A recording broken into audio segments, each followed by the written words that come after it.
भूमिका का भाव लिखना पड़ा।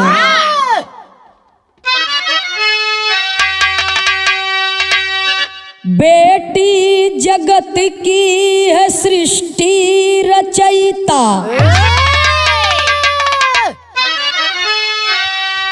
बेटी सकल नाते रिश्ते बनाती, बेटी ही माँ बनकर ममता लुटाती, बेटी दोनों कुल की लज्जियां बचाती, बेटी मनौता का है बीज बोती, और बेटी सदा सच रहिया सजाती,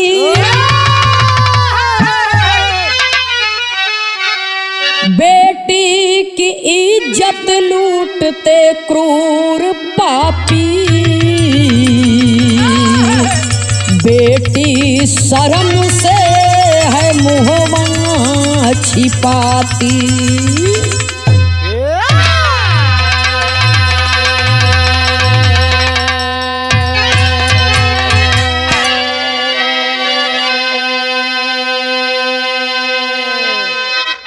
जिस बेटी से संसार की रचना हुई, जिस बेटी से हम और आप जन्म लिए हैं, बड़े बुजुर्ग विद्वज्जन बाबू राम कैलाश यादव जी कहें कि लड़की और धरती का एक दर्जा दिया गया। लड़की न हो तो हम और आप जन्म कैसे ले, तो धरती न हो तो का खाता कहाँ रहता। वही बेटी किसी की बेटी होती है, किसी की बहन होती है, किसी की बुआ होती है। समय आने पर वही बेटी किसी की पत्नी होती है, किसी की माँ होती है, किसी की सास और किसी की दादी होती है। बेटियों से सामाजिक रिश्ता बनता है बाबूजी, बेटियों से ये संसार चल रहा है। आज उसी बेटी की मर्यादा दूषित की जा रही है, तो उसी बेटी को अपना मुंह छिपाना पड़ रहा है। ये बड़े शर्म की बात है। बिरहा में एक लाइन गजल का भाव है मास्टर साहब, कहना है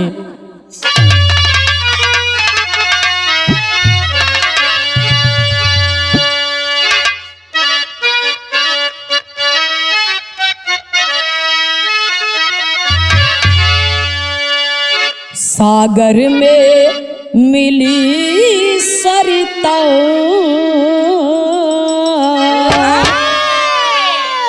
सागर में मिली सरिता,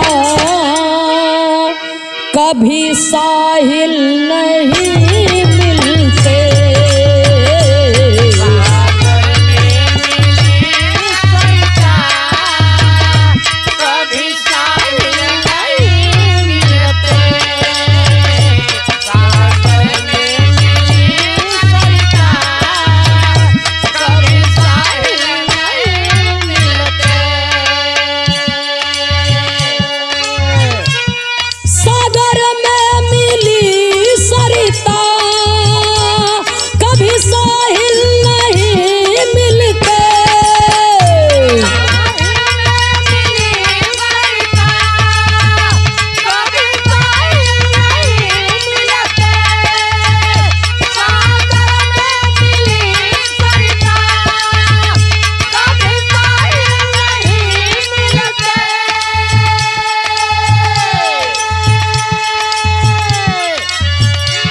चांदी के चादर में,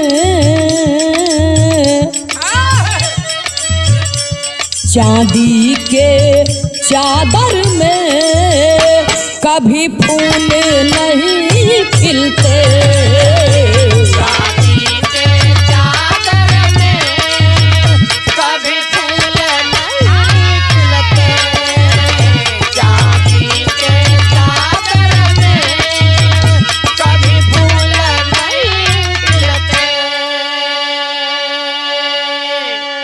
ये तो गजल की लाइन है, लेकिन बेटियों के ऊपर दुराचार करने वाले, अत्याचार करने वाले पापियों के लिए लिखा गया कि शायद ऐसे बुद्धिहीन लोगों के दिमाग में थोड़ी सी बुद्धि आ जाए। कवि को संकेत करना पड़ा, कहना है बाबूजी, अरे बेटी के आंचल से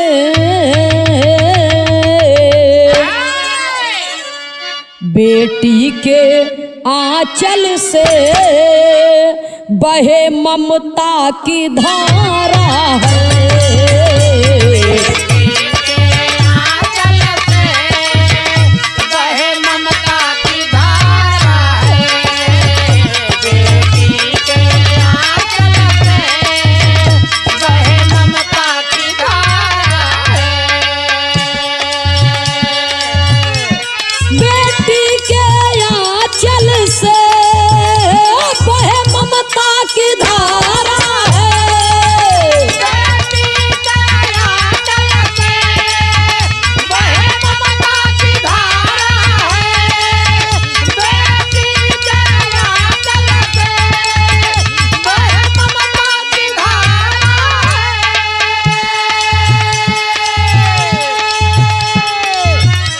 कोई दाग नहीं रहता जब आता सितारा है, कोई दाग नहीं रहता जब आता सितारा है, कोई दाग नहीं रहता जब आता सितारा है।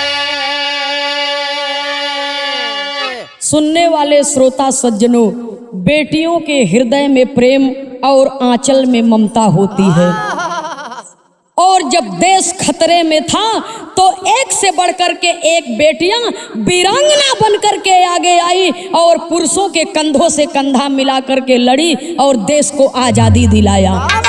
सुनने वाले श्रोता सज्जनों, माँ भारती की गोद में हमने जन्म लिया है, और बड़े शर्म की बात है बाबूजी कि उसी माँ के गोद में बेटियों का शोषण हो रहा है, बेटियों के साथ में दुराचार किया जा रहा है, बलात्कार किया जा रहा है। तो जब आप किसी और की बेटी को बेटी नहीं समझोगे तो आपकी बेटी को सम्मान इस दुनिया में कहाँ मिलेगा। कहानी के शुरुआती हमें से बात कवि को संकेत करना पड़ा।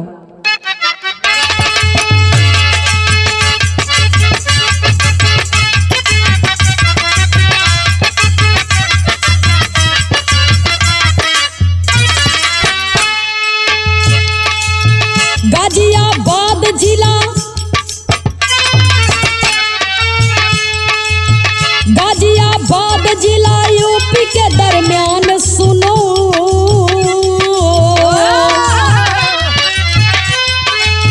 गाजियाबाद जिला यूपी के दरमियान सुनो, घटना गाती हूँ श्रोता लगा के ध्यान सुनो।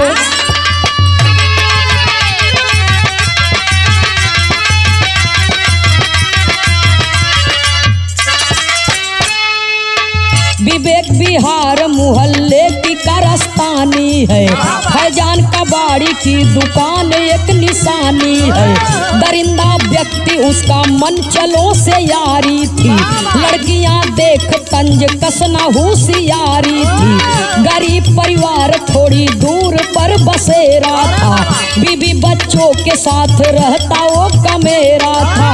अगस्त 28 5 बजे शाम की बेला, अगस्त 28 5 बजे शाम की बेला, फैजान पहुंचा गंदी नियत साथ ले चेला।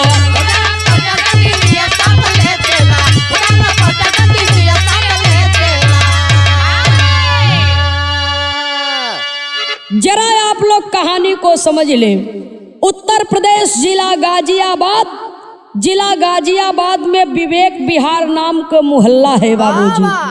विवेक विहार मोहल्ले में फैजान कबाड़ी की दुकान बड़ी मशहूर दुकान है, बड़ी मशहूर दुकान है, लेकिन वो आदत का गंदा है, मनचला किस्म का है, आदत का गंदा है बाबूजी। तमाम लड़कियां जब मोहल्ले से आती जाती हैं तो किसी को जब देखता है बाबूजी तो देख करके कभी सीटी बजाता है, कभी हाथ पकड़ लेता है, किसी के साथ में छेड़छाड़ करता है। कई बार तो इसी सिलसिले में मार भी खाया है। लेकिन बुजुर्ग लोग कहती चोर के चोरी छूट जात हेरा फेरी नहीं छूटत। आदत से मजबूर इंसान बाबूजी वो अपने आदत को छोड़ता नहीं है। फैजान कबाड़ी दुकान वाले के पास में थोड़ी दूर ही एक गरीब परिवार है, एक रिक्शा चालक है बाबूजी। एक बेटवा का उम्र 8 बरिस और बिटिया का उम्र 14 बरिस। रिक्शा चलाए के पढ़ाई लिखाई करावत हैं, परिवार का लालन पालन कर रहे हैं। और पति की कमाई से जब परिवार का खर्च नहीं अटता है तो पत्नी भी कमाने के लिए जाती है, अपने पति का हाथ बटाती है बाबूजी। और पति पत्नी दोनों मेहनत करते हैं, हाथ तोड़ परिश्रम करते हैं ताकि हमारे लड़कन का भविष्य सुरक्षित रहे, सुसज्जित रहे, पढ़े लिखे दुनिया में आगे बढ़े। कि हम लोग गरीबी देखे हैं लेकिन लड़कन के भविष्य हमारे गरीबी के कारण अंधकार में न रहे। माता पिता मेहनत कर रहे हैं। एक दिन की बात है बाबूजी, फैजान कबाड़ी अपने कुछ साथियों को लेकर के रिक्शा वाले के घर की ओर जाता है। बिरहा में एक लाइन तर्ज का भाव है, मास्टर साहब कहना है,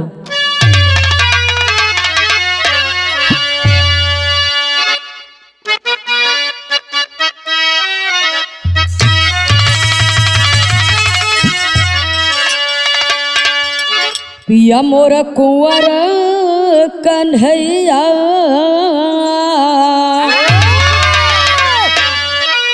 अरे पिया मोर कुंवर कन्हैया, बोलावले बसूरिया बजाई के।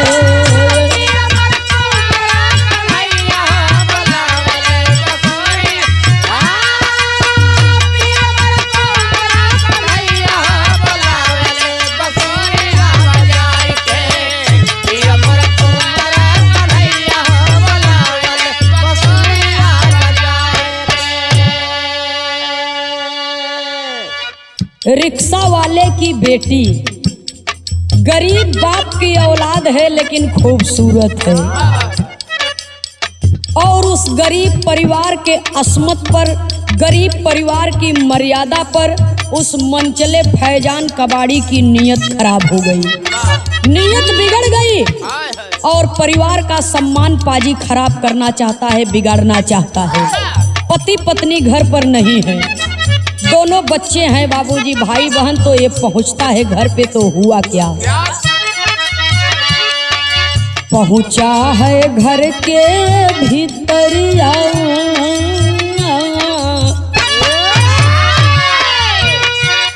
अरे पहुंचा है घर के भीतरिया, नजरिया के देखे घुमाई के। पहुंचा है घर के भीतरिया, नजरिया से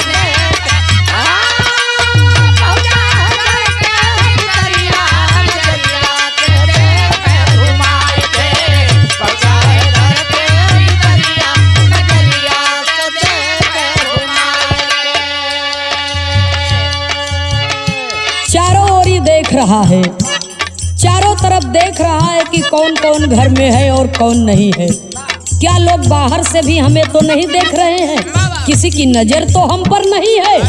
और जब घर के भीतर प्रवेश करता है तो हुआ क्या, एक बच्चा एक बच्ची दोनों नादानवा,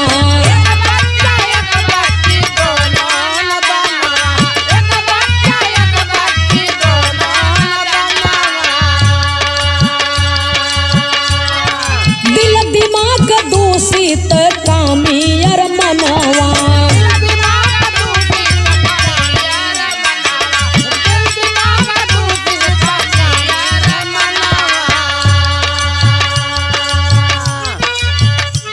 सुंघाया नशा बन के सिकरिया,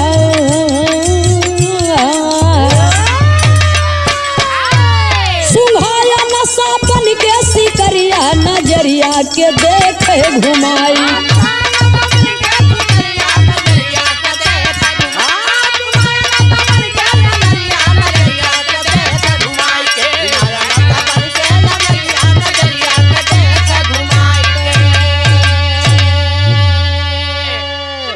रिक्शा चालक गरीब मजदूर का बिटिया, 14 बरस की लड़की और 8 बरस का लड़का। लड़का भी पढ़ाई कर रहा है और लड़की भी। अपना नीचे मुड़ी किए कॉपी किताब पर ध्यान लगाए हैं बाबूजी। और तब तक फैजान अपने 3 साथियों को लेकर के पहुंचा। तीनों साथी दरवाजे के बाहर ही हैं। फैजान घर के भीतर गया और भीतर गया बाबूजी, न किसी से कुछ कहा न किसी से कुछ बोला। ले जाकर के नशे की दवा जो हाथ में रुमाल में लगाया था, रुमाल को हाथ में लिया था और उस रिक्शा चालक की बेटी उसके मुंह पर रख दिया। और थोड़ी देर के बाद बाबूजी वो लड़की बेहोश हो गई। बेहोशी की दवा रुमाल में लपेटे और मुंह जा करके दबा दिया। तो लड़की जब बेहोश हो गई तो उस लड़की के साथ में बदतमीजी करने लगा बाबूजी। और जो उसका 8 साल का भाई है वो अपनी बहन को बचाने की कोशिश करता है। मीडिया के द्वारा, पत्रकार के द्वारा आप लोग देख रहे हैं। ये कहानी एक आग की तरह भड़की हुई है। जब उसके शरीर का कपड़ा उतारना चाहता है तो उसका भाई अपने बहन को बचाना चाहता है और दौड़ करके जाता है। उस पाजी का कॉलर पकड़ लिया। कहाँ 8 साल का बच्चा और कहाँ वो जवान हट्टा कट्टा तगड़ा शरीर से बाबूजी फैजान कबाड़ी। वो 8 साल का बच्चा बाबूजी अपने बहन के बचाने की कोशिश करता है, लेकिन फैजान करता क्या है। बिरहा में एक लाइन तर्ज का भाव है मास्टर साहब।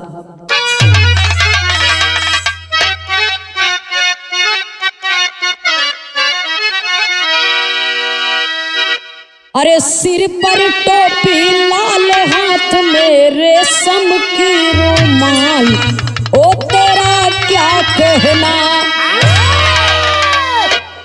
फैजान उस छोटे से बच्चे के साथ में कितना बुरा बर्ताव करता है और कहता क्या है। सुन मेरा फरमान अभी तू बालक है नादान, जान से मारूंगा। सुन मेरा फरमान अभी तू बालक है नादान, जान से मारूंगा। सुन मेरा फरमान अभी तू बालक है नादान, जान से मारूंगा। अरे साले नीच पापी, मैं तुमसे नहीं डरता और मैं अपने जीते जिंदगी अपने दीदी के साथ में ऐसा व्यवहार होता देख नहीं सकता। अपने भर कोशिश बाबूजी लड़ता है, लेकिन 2 तमाचा खींच करके उस छोटे से बच्चे के गाल पर फैजान कबाड़ी मार देता है। और जब मार देता है बाबूजी फिर भी वो बच्चा छोड़ता नहीं है। जब छोड़ता नहीं है तो फैजान कबाड़ी उस बच्चे को उठा करके पटक दिया, घर में फेंक दिया। उस बच्चे को उठा करके फेंक दिया बाबूजी। और स्वयं करता क्या है।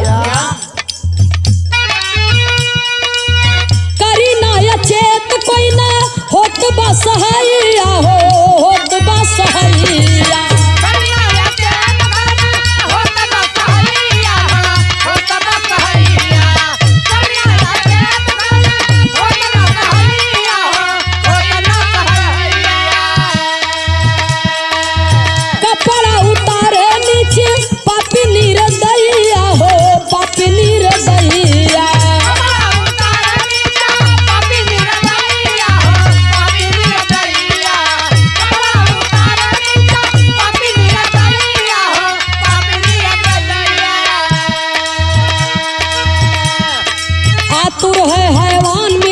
मिट्टी में ईमान, जान से मारूंगा।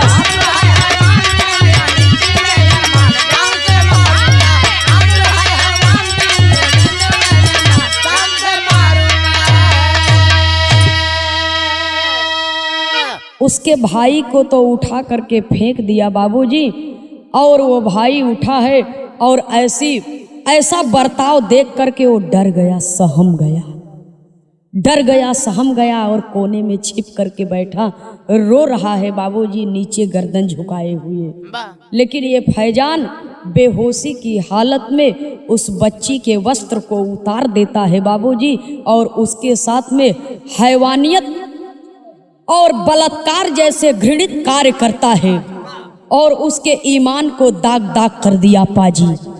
बेहोशी की हालत में जब उस बच्ची के ईमान को दाग दाग कर दिया, और इधर उसका भाई अपने मन में सोचता है कि अगर मैं भागूंगा नहीं तो मुझे जान से मार देगा। ये धमकी दे रहा है कि तेरी बहन को तो छोड़ूंगा भी नहीं, तुझे भी नहीं छोड़ूंगा। अगर किसी से कहा, किसी से कुछ बताया तो तेरा गला दबाकर तुझे मार डालूंगा। डर गया, सहम गया, अपनी जिंदगी बचाने के लिए उपाय सोचने लगा कि कैसे मैं मौका पाऊं और इस घर से भाग जाऊं। बिरहा में एक लाइन तर्ज का भाव है मास्टर साहब, कहना है,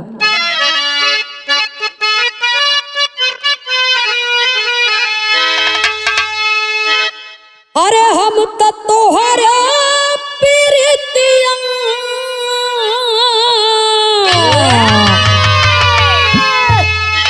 कि हम तो तोहरे प्रीतिया में मर गईली, कि हम तो तोहरे प्रीतिया में मर गईली, त काहे क्रिया धरावे ला सिवान के तरे, काहे क्रिया धरावे ला सिवान के तरे, काहे क्रिया धरावेला सिवान के करे, काहे क्रिया धरावेला। लेकिन बिरहा में कवि जी लिखते हैं, क्या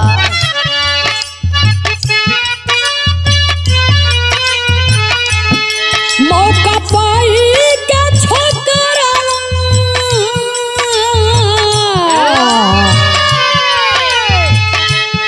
मौका पाई के छोकरवा फरार भइल, मौका पाई के छोकरवा फरार भइल, दे खबरिया माई बाबू के करार कइले, दे खबरिया माई बाबू के करार कइले, खबरिया माई बाबू के करार कइले। मौका पाया और घर से भाग गया। भाई तो भाग गया डर के मारे, लेकिन बहन के साथ में वो पाजी लोग करते क्या है, काम वासना में अंधा वह कामी कुत्ता शिकारी, रामवासना में वह अंधा कामी कुत्ता शिकारी, रामवासना में वह अंधा कामी कुत्ता शिकारी। सुनसान निर्धन भाव से, सुनसान निर्धन भाव से इज्जत लिया उतारी, तपाजी मनो वाला तनवा बेकार कइला,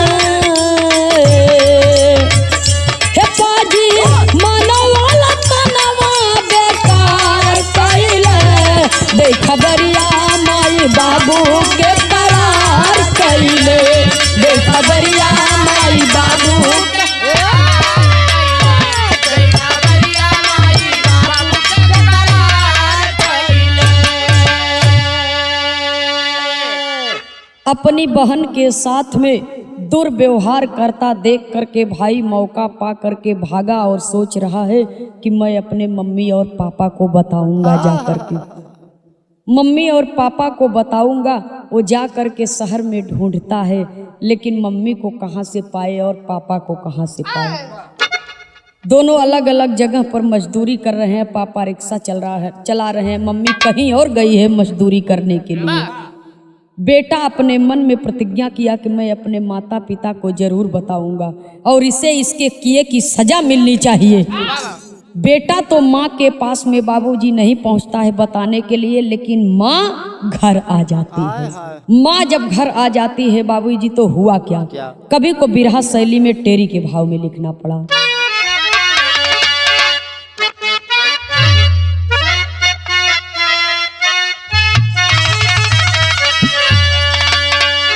अरे मोरे राम,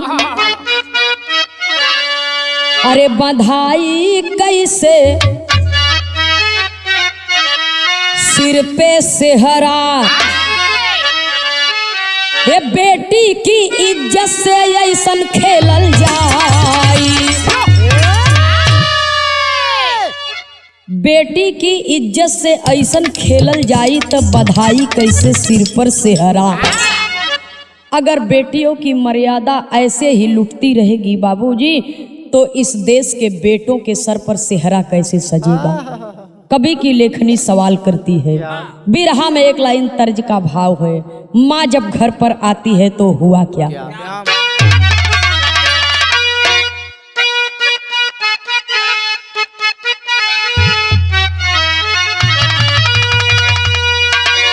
और चढ़त फागुन जियारा, तो चढ़त फागुन जियारा, अरे जरी गईला हो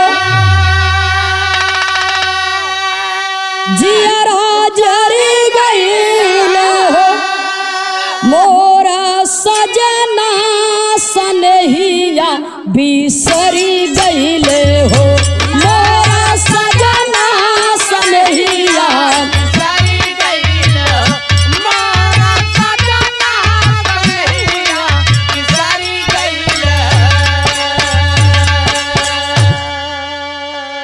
लेकिन माँ जब घर के भीतर पहुंचती है बाबूजी तो माँ के मन की दशा क्या है, कहना है। अरे आइल भीतर माई देखी के, तैली भीतर माई देखी के, अरे डरी गई हो ए बाबू, डरी गई हो। आई अपने बबुनी के पाजरवा दौरी गईली हो, अपने बेटी के पाजरवा दौरी गईली हो, अपने बबुनी के पाजरवा दौरी गईली हो।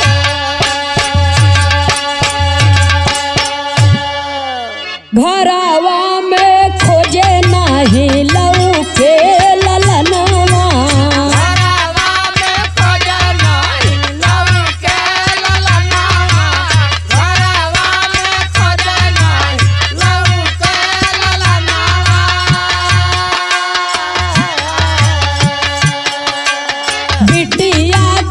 देखी तड़पे परनवा, बिटिया के देखी देखी तड़पे परनवा, बिटिया के देखी देखी तड़पे परनवा।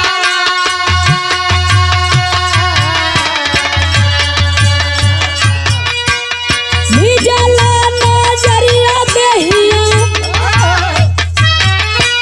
भिजला नजरा देहिया, जरी गईला देहिया, जरी गईला हो, अपने बेटी के पजरवा दौड़ी गईली हो, अपने बेटी के पजरवा दौड़ी गईली हो, अपने बेटी के पजरवा दौड़ी गईली हो।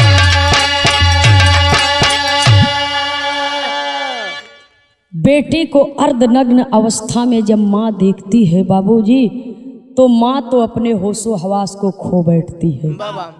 अपने बेटे को बुलाती है पर बेटा तो घर में है ही नहीं, बेटा घर में नहीं है बाबूजी। और माँ दौड़ करके जाती है अपने बेटी के शरीर पर, अपने साड़ी से पहने हुए साड़ी से बाबूजी शरीर को ढकती है और बेटी को अपने गोद में ले करके बाबूजी माँ की ममता तड़प रही है, रो रही है आज कि मेरी बेटी के साथ में इतने बड़े निर्दयता के साथ में किसी ने हैवानियत किया, उस पाजी का नाम और पता मुझे मिल जाए। माँ की ममता तड़प रही है, लेकिन बेटी की ऐसी दुर्दशा देख करके बाबूजी माँ आग बबूला हो रही है कि जिस पाजी ने मेरे बेटी के साथ में ऐसा दुर्व्यवहार किया है उसका नाम और पता मुझे मिल जाए, मैं उसे फांसी के तख्ते तक न चढ़ाऊं तो मैं भी अपनी बेटी की माँ नहीं। माँ अपने बेटी की सौगंध लेती है बाबूजी कि जिसने तेरे मर्यादा को बिगाड़ा है उसकी भी रुसवाई जमाने में होगी, उसकी भी बहन बेटियां इस जमाने में नीलाम की जाएंगी। सुनने वाले श्रोता सज्जनों कवि को संकेत करना पड़ा। बिरहा में एक लाइन तर्ज का भाव है मास्टर साहब।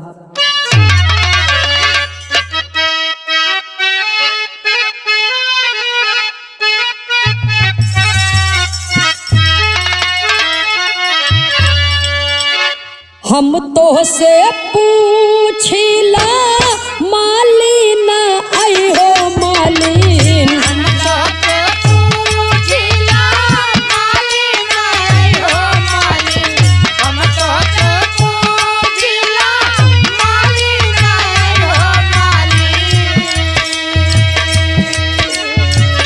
हम तो से पूछिला मालिन आई हो मालिन, कह के चढ़वलू बासी फूल रे मालिन, कह के चढ़वलू बासी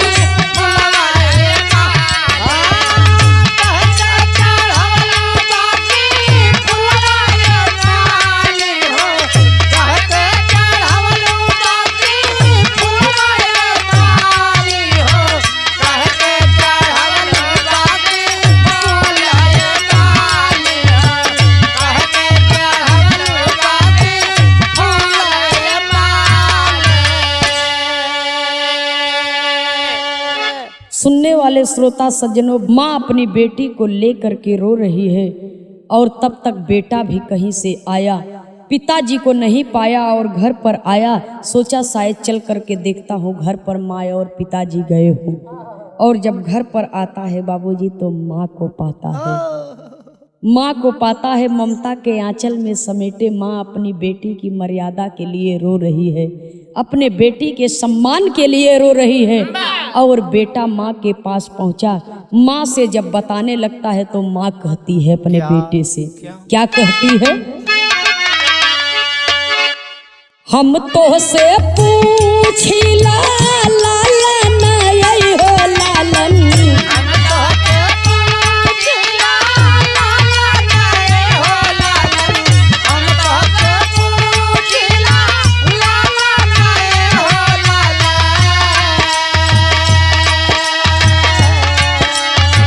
हम तो से पूछिला लालन ये हो लालन, कौन आइल अपने घरवा ये लालन, कौन आइल अपने घरवा ये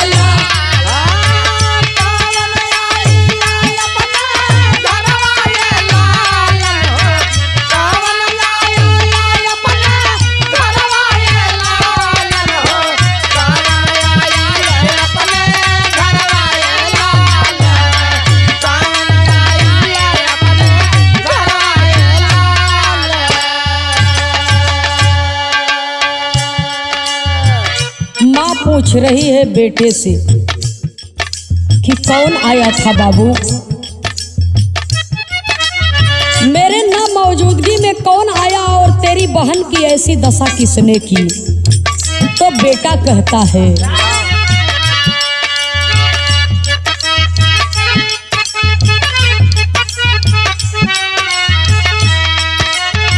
लाल बताव सब देखल नयनवा हो,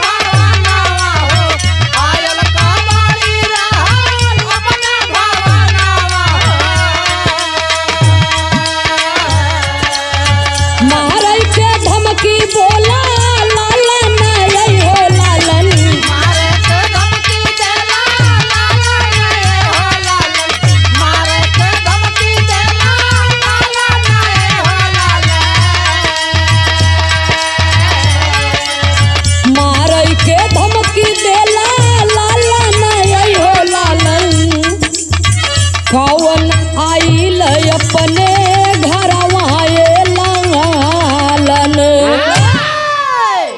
माँ पूछती है अपने बेटे से कि उसका नाम बता दे बेटा। तो बेटा कहता है माँ फैजान कबाड़ी अपने 3 दोस्तों के साथ में आया और उसी ने दीदी की ऐसी हालत बनाया है, मुझे भी मारा माँ, और दीदी को बेहोशी की दवा खिला करके दीदी के शरीर से कपड़ा उतार दिया और दीदी के साथ में ऐसा दुर्व्यवहार फैजान कबाड़ी ने किया है। जब इतना बात बाबूजी माँ सुनती है तो अपने सिर पर हाथ रख करके रोती है बाबूजी और अपने किस्मत को कोसती है। अपने किस्मत को कोसती है कि परमात्मा मैंने तेरा क्या बिगाड़ा था, तूने मुझे एक बेटी दिया और एक बेटा दिया। इतना बड़ा अरमान कि मैं अपने बेटे को पढ़ाऊंगी और बेटी को पढ़ाऊंगी, उसकी बारात आएगी, उसकी डोली सजेगी और उसे मैं विदा करूंगी दुल्हन बना करके। लेकिन ये तूने मेरे साथ में क्या किया? फैजान जैसे हैवान इंसान को इस धरती पर तूने क्यों जन्म दिया प्रभु? माँ अपने किस्मत को कोसती है, रोती है। बिरहा में कवि को संकेत करना पड़ा बाबूजी। बेटी बेहोश है, जब होश में नहीं आती है तब माँ का कलेजा बैठने लगा। माँ कहती क्या है? एक लाइन तर्ज का भाव है मास्टर साहब।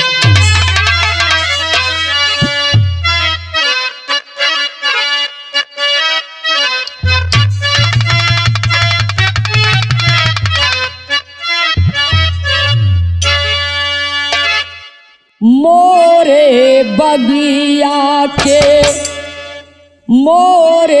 बगिया के सोन सुगनवा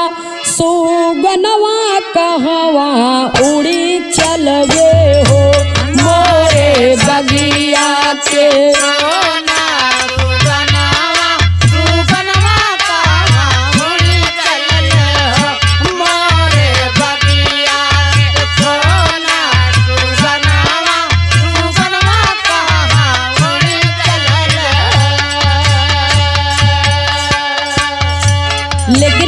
कहती है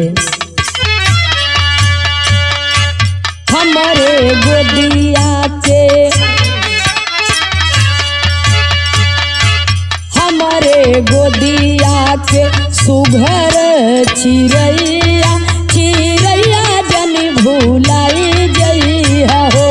हमारे गोदिया के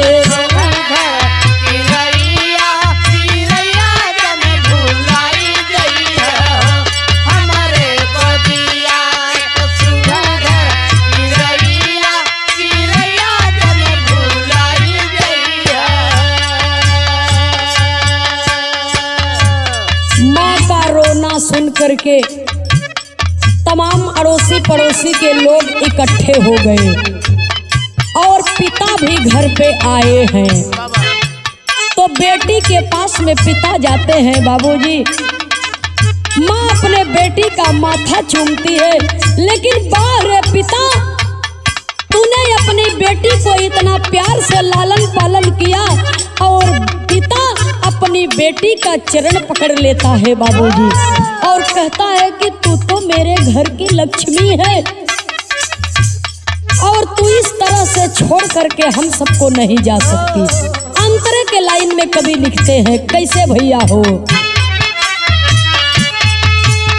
मुहावा तमाई धोवा बाबूजी चरनावा बहला नयन जलधार।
आधी रात को हुआ दर्द जब होश में आई है बाला, आधी रात को हुआ दर्द जब होश में आई है बाला, फैजान कबाड़ी आया था मेरे साथ कर गया मुंह काला।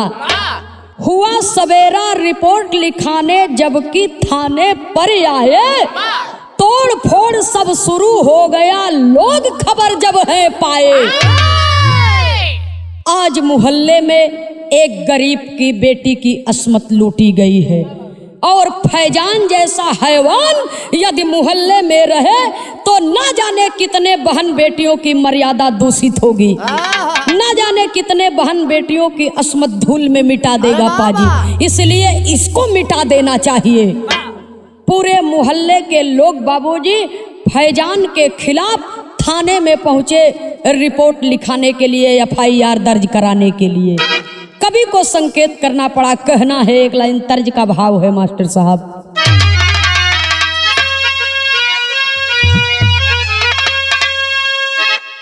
और कवन सवतिनिया साथे, और कवन सवतिनिया साथे, अरे भैला मसगुल हो के हमारा बलमुआ भैले, हमारा बलमुआ भैले, गुलरी के फूल हो के हमारा बलमुआ भैले।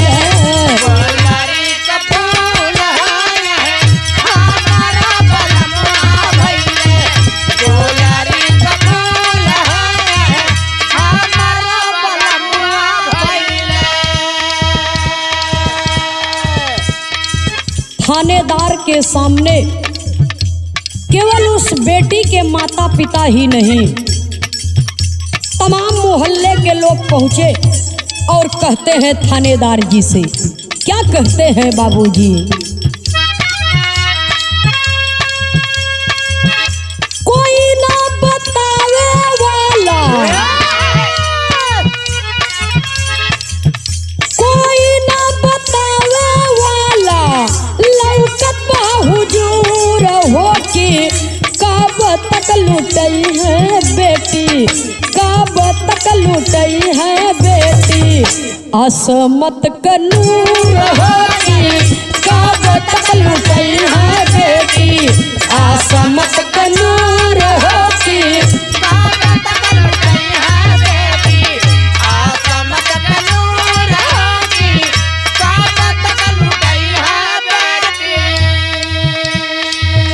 कब तक बनई है जीवन नरक गुमानिया, कब तक बनई है जीवन नरक गुमानिया, कब तक बनई है जीवन नरक गुमानिया।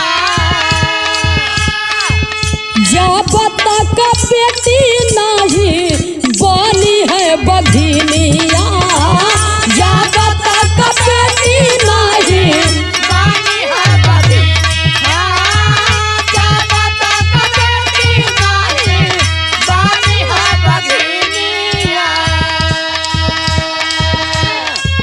चेत होई फांसी पर, चेत होई फांसी पर हम चढ़ब जरूर होगी, कब तक लुटई है बेटी, कब तक लुटई है बेटी, आसमत का नूर होगी, कब तक लुटई है बेटी। आसमत का नूर है, कब तक लुटई है बेटी। गरीब की बेटी की अस्मत तो इस दुनिया से लुट गई, मेन धरोहर जो लड़की की होती है बाबूजी, उसकी इज्जत तो बर्बाद हो गई, इज्जत बर्बाद हो गई। लेकिन फैजान कबाड़ी को भी हम लोग छोड़ेंगे नहीं, सरकार तो बाद में फैसला लेगी, पहले हम लोग फैसला लेंगे। सुनने वाले श्रोता सज्जनों, क्रोध में आए गुस्साए लोग फैजान कबाड़ी की दुकान पर भी तोड़ फोड़ करने लगे और आग लगा दिए, आग लगा दिए और और थाने में रिपोर्ट दर्ज कराने के लिए जब गए तो मोहल्ले के लोगों ने कहा कि ऐ साहब, कोई न बतावे वाला लौकत बा हुजूर हो कि कब तक लुटई है बेटी अस्मत क नूर हो। आपकी बेटी, हमारी बेटी, ये सारे संसार की बेटी और बहन कब तक अपने अस्मत का नूर लुटाती रहेंगी? कब तक फैजान जैसे हैवान के हैवानियत का शिकार होती रहेंगी? सुनने वाले श्रोता सज्जनों, कवि की लेखनी संकेत करती है। अपने सुनने वाले बिरहा श्रोता सज्जनों से मैं कहूंगी कि अपने बेटियों को डांस सिखाने के बजाय, नाचना सिखाने के बजाय संसार के तमाम कुरीतियों से लड़ना सिखाइए। संसार के तमाम कुरीतियों से जब आप लड़ना सिखाएंगे, क्योंकि जब हम अपनी रक्षा करेंगे तभी हमारे लिए कोई आगे बढ़ेगा। और जब तक हम निर्बल बने रहेंगे, जब तक हम अपने लिए कुछ नहीं कर सकते, तब तक दरिंदों का मनोबल बढ़ता रहेगा।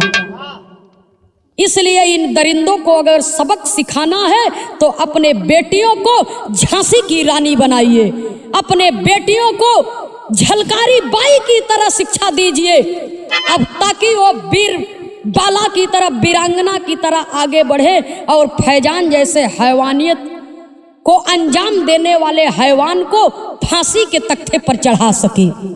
सुनने वाले श्रोता सज्जनों, तो हमारी बेटियां तब तक नहीं सुसज्जित होंगी जब तक अश्लील गीतों पर, अश्लील पहनावा पर, जब तक अश्लीलता पर रोक नहीं लगेगा बाबूजी, तब तक नित्य प्रतिदिन आए दिन ऐसे ही बेटियों की अस्मत लुटती रहेगी। कवि को संकेत करना पड़ा, पहपट के लाइन में कहना है,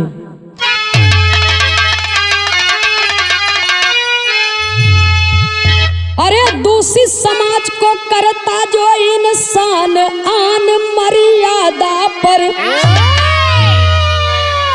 हे दूषित समाज को करता जो इंसान आन मर्यादा पर, अब फौरन गोली मारेगा ये लान आन मर्यादा पर।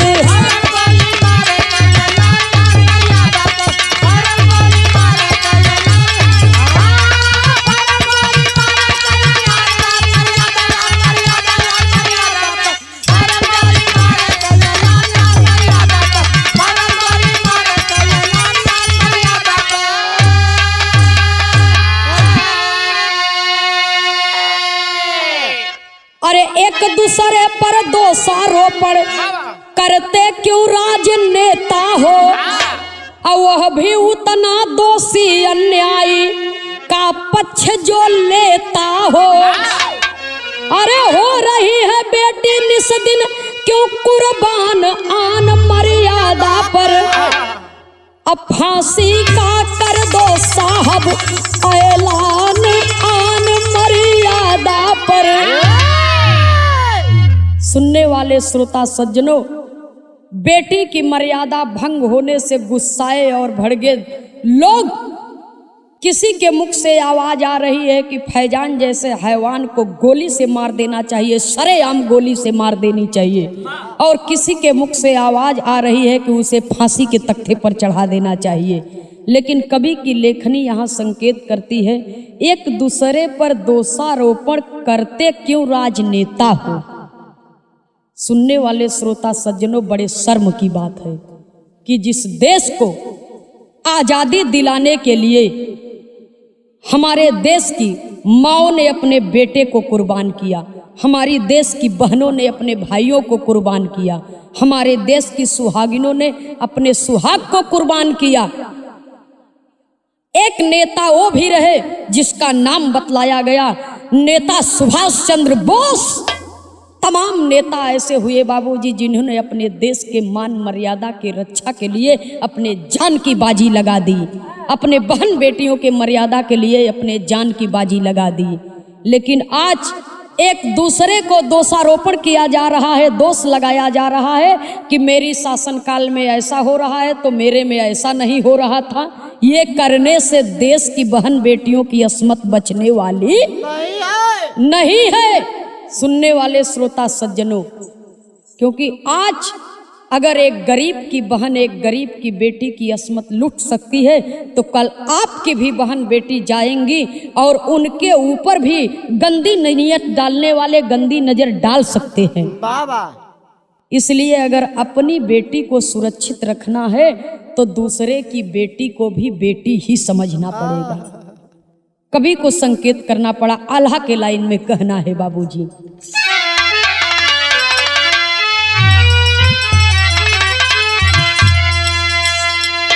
अरे दुष्कर्म वाली घटना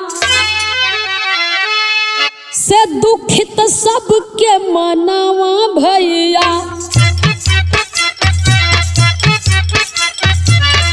रोज रोज बिटियन के लूटत जाता लाज,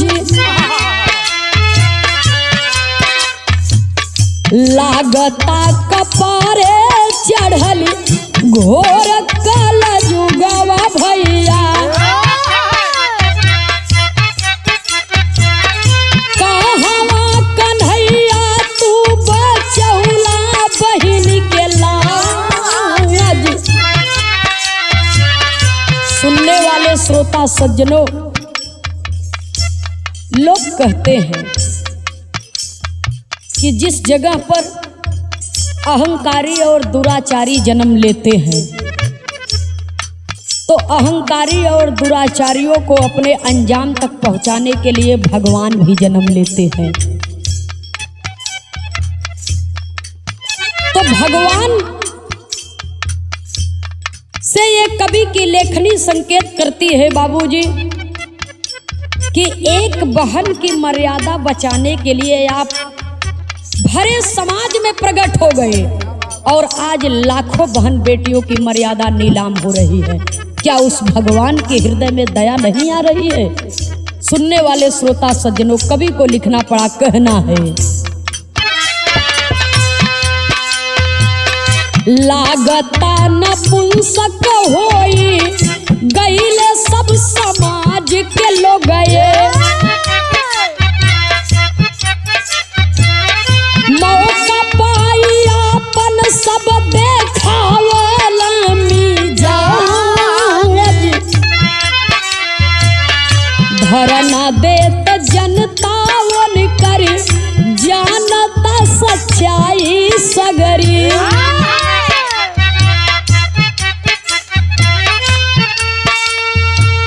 सच्चाई कहने पे कितने हो जाले नाराज। सुनने वाले श्रोता सज्जनों, सच्चाई कड़वी होती है। कुर्सी के लिए आपस में लड़ाई करना बंद कर दीजिए साहब, क्योंकि आपस में लड़ाई करने से एक दूसरे के ऊपर आरोप प्रत्यारोप लगाने से इस देश की बेटियों की भविष्य सुधरने वाली नहीं है। इस देश के लिए आप कुछ सोचिए और इस देश के लिए कुछ करिए, और जो अपराधी है, जो सच में अपराधी है, उस अपराधी को दंड मिलना चाहिए ताकि वो उसके दंड से, उसके दिए हुए सजा से लोगों को सबक मिले कि ऐसी गलती हम किसी के बहन बेटियों के साथ में नहीं करेंगे। अन्यथा ऐसे ही अपराधी खुलेआम घूमते रहेंगे, मर्यादा भंग होती रहेगी, असमत लुटती रहेगी और राजनेता अपने कुर्सी के लालच में रोटियां सेकते रहेंगे। तो एक दूसरे के ऊपर लांछन लगाने से काम चलने वाला नहीं है। सोचने से कुछ नहीं होता है बाबूजी, काम करने से होता है। तो जो सच्चाई है सच्चाई है और जो गलत है सो गलत है। गलत का साथ देने वाला भी उतना ही दोषी होता है जितना निर्दोष को सताने वाला, बहु बेटियों की असमत लूटने वाला दोषी होता है बाबूजी। इसलिए आप लोग गलत का सपोर्ट मत कीजिए, गलत का साथ मत दीजिए, उसका विरोध कीजिए और उसे सही और उचित दंड दीजिए। कवि को संकेत करना पड़ा, कहना है,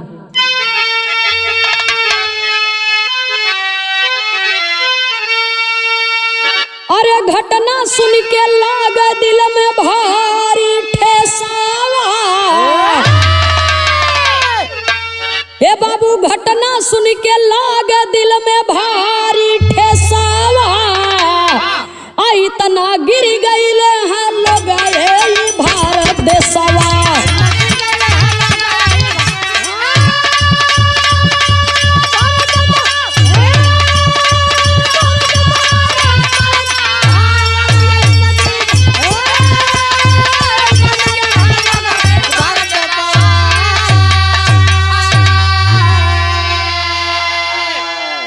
अरे सबही के घर में बेटी बेटा सुना भाई।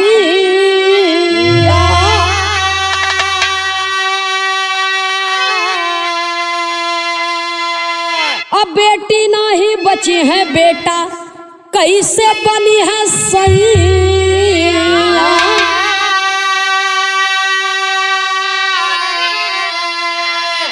करा जिन शैतानी ला इंसानी भेसावा। हे करा जिन शैतानी ला इंसानी भेसावा। आ देखी रोवत बाटे भैया भारत देशवा।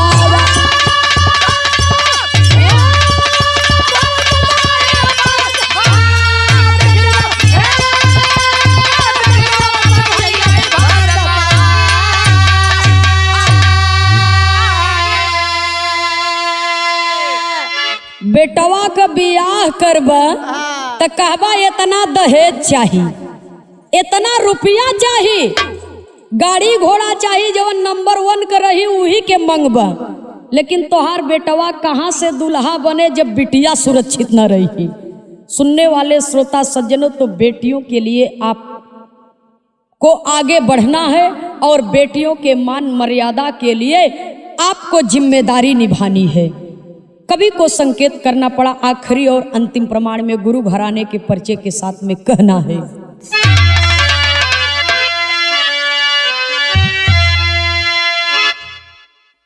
सीताराम ही शोभनाथ भाई लाल जी स्वर्ग बसैया। कविवर विजय बुल्लार की आरो सच्ची है कवितैया। अरे राम बधाई कैसे सिर पर सेहरा। ए बाबू बधाई कैसे सिर पर सेहरा। नंदनी खेमराज सबही से शीश झुकाई। बधाई कैसे सिर पर सेहरा।